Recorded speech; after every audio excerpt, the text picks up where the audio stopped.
DAP खतासोबत इतर खताची linking स्वाभिमानी शेतकरी संघटनेचे गंभीर आरोप समोर आलेत।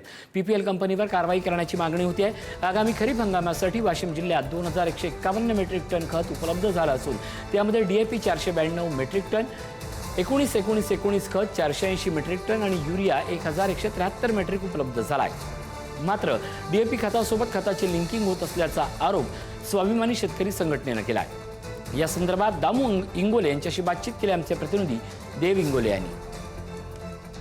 खरीप हंगामासाठी वाशिम जिल्ह्यात मोठ्या प्रमाणात डीएपी खताची मागणी होत होती। आज डीएपी खताची रॅक लागलेली आहे, मात्र यासोबतच 19-19 आणि युरिया खतही लागलेलं आहे।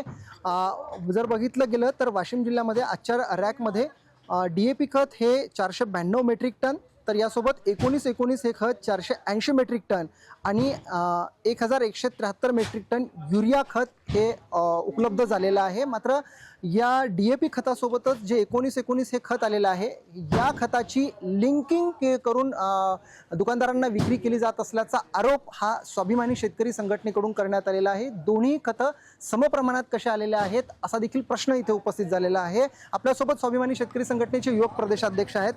काय नेमका तुमचा आरोप आहे, कशा पद्धतीने लिंकिंग होते, काय सांगा?